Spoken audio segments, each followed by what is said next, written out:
લગ્ન પ્રસંગ પૂરો થઈ ગયો ને સમાજમાં બધા ભાઈઓ 10 મિનિટ ફૂલ એસી કરીને સુતા છીએ. એસી માંથી શાંતિથી બેઠા હતા. તુફાન પહેલાની શાંતિ હતી ને આપણા લગ્ન પ્રસંગ પૂરો થઈ ગયો એટલે બધું હારવાનું બાકી હજી. અને આ રિક્ષા પહોંચાડનાર કોણ ખબર? આપણા લગ્ન પ્રસંગે રિક્ષાનો ઓર્ડર લેવામાં આવશે નહીં, કારણ કે આ તો ભાઈબંધનો ખુદનો પ્રસંગ હતો ને એટલે ભાઈબંધ આવ્યો હતો. અને આ ભાઈને કે ઘરે જઈને નાવાનું જ છે તો ખોટી ફોર્માલિટી સાફ કરમાં આપણો પીપળિયાનો એક ભાઈબંધ ને એના કૂતરાને ઇન્જેક્શન મારવા ધોરાજી લાવ્યો હતો તો આપણા સમાજ જ મળી ગયો.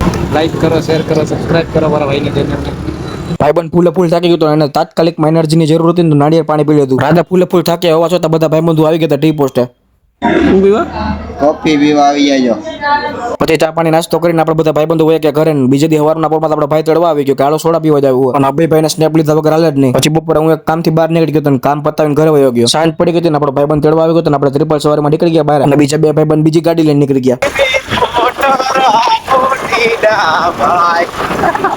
પછી બધા ભાઈબંધો હોય કે ધોરાજીના પ્રખ્યાત લસણિયા બટાટા ખાવાનું. લસણિયા બટાટા ખાઈને આપણે હોય કે પણ આપણે બીજા ગેટેથી ગયા ભાઈબંધો બીજા ગેટેથી આવ્યા. ભાઈબંધે ફૂલ લીવર મારીને ઢોરો ચડાવ્યો. હવે બધા ઘરે પહોંચીને તમે ફોલો કરી નાખો. મળીએ બધાને કાલે. જય શ્રી રામ.